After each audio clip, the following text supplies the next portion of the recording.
Chào cô bác anh chị em và các bạn. Hôm nay mình Quyên chia sẻ thêm một món ngon với lại cải thảo. Món này cho các chị em ăn kiêng cũng được, hoặc là mình làm món ăn thường ngày cho gia đình. Bây giờ sẽ cùng bắt đầu làm món cải thảo cuốn thịt gà và sốt đặc biệt thơm ngon.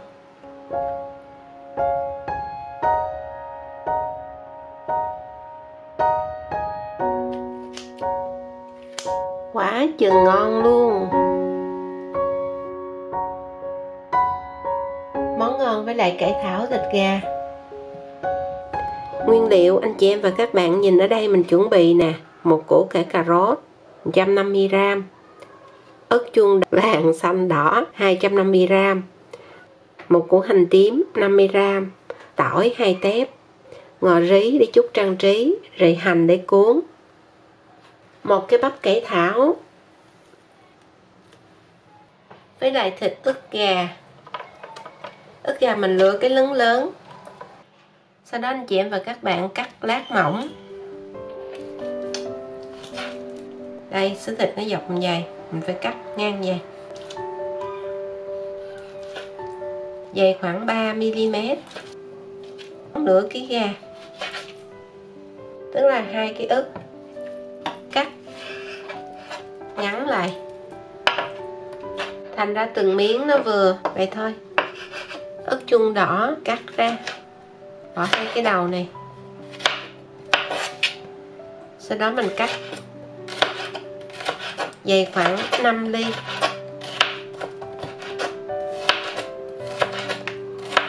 Cái này cũng vậy luôn, mình cắt bỏ 2 cái đầu.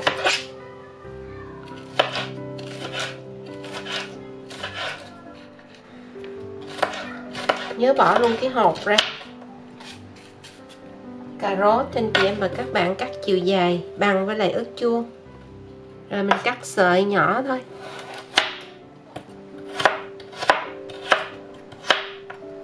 Những cái vụn này mình bằm nhuyễn ra để chút mình làm sốt.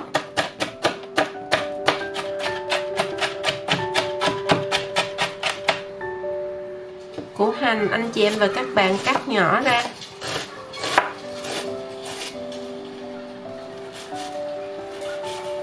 Rồi sau đó bằm luôn.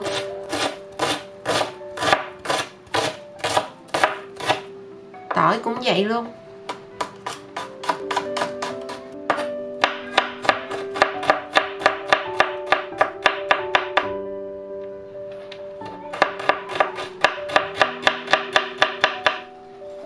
Hành lá thì mình cắt khúc. Cái hành lớn quá anh chị em và các bạn chẻ ra. Ở đây là cái hành nó lớn lắm, mình cắt dài hơn so với lại cà rốt và ớt chuông. Bột ớt cay hoặc là không cay đều được.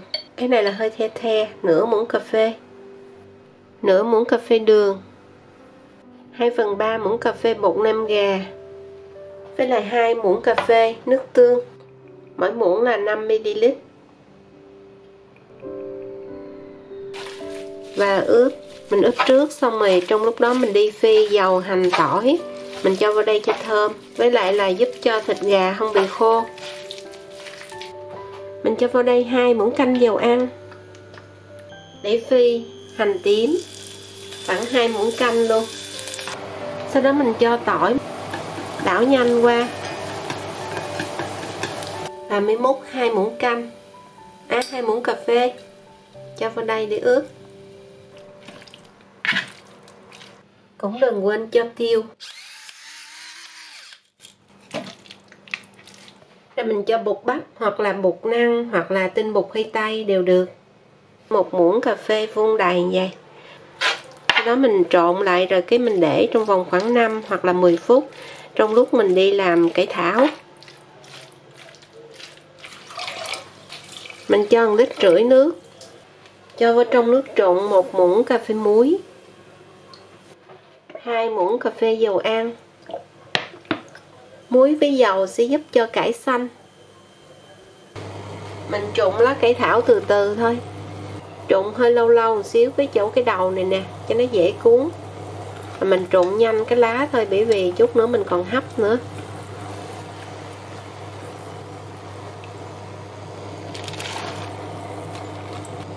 Cà rốt cũng trụng luôn, chung với lại ớt chuông. Mình trụng nhanh qua thôi, tức là bỏ vô xong là đổ ra rổ liền.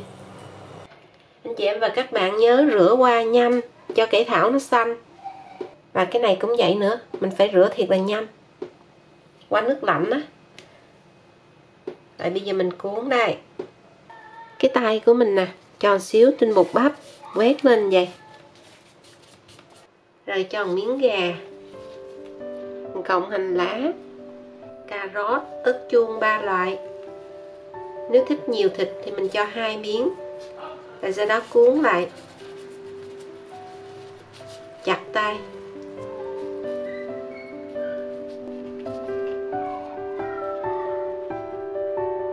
Mình cho ra cái dĩa để hấp.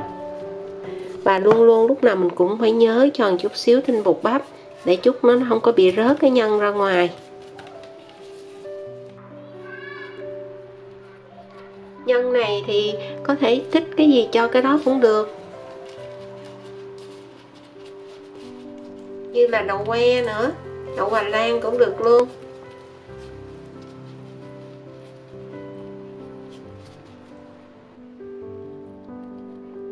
Cái này mình cuốn nhiều thịt gà nè.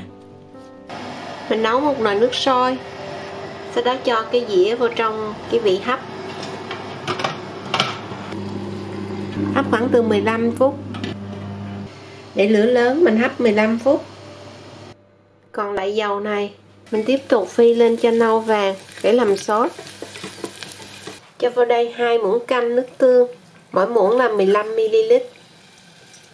1/2 muỗng cà phê bột ớt, 1 muỗng canh đường, sốt cà chua, 2 muỗng canh đầy.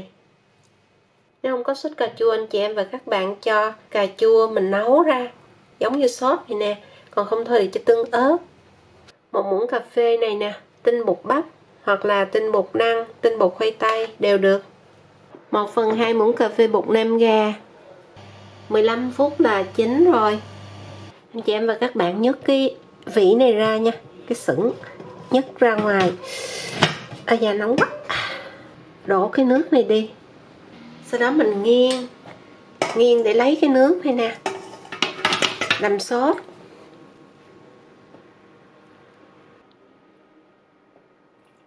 Được khoảng 100ml. Nước hấp vừa chảy ra, mình đổ hết vô đây. Quậy cho nó đều, xong rồi lúc đó mình mới bật lửa lên và nấu cho sôi lên. Nấu cho sôi và sệt lại. Rồi nó chín thì anh chị em và các bạn thấy nó đặc lại và chuyển cái màu trong trong. Rồi nó chín rồi. Chỉ cần chờ cho sôi lại là tắt bếp. Mình cho sốt lên. Cải thảo, cuốn thịt gà và sốt.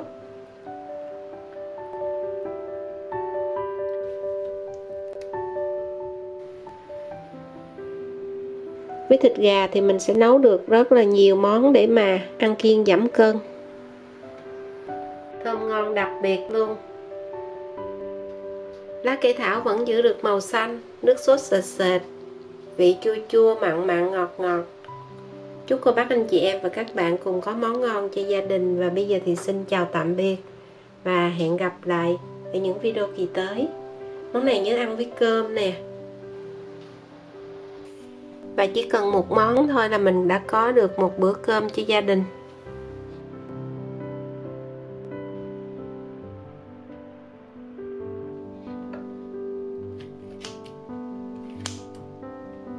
Quá chừng ngon luôn.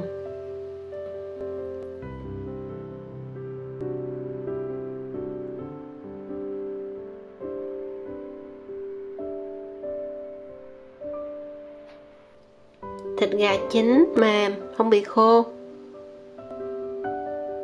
Nước sốt thấm vị đậm đà. Cô bác anh chị em và các bạn cùng có món ngon cho gia đình nha.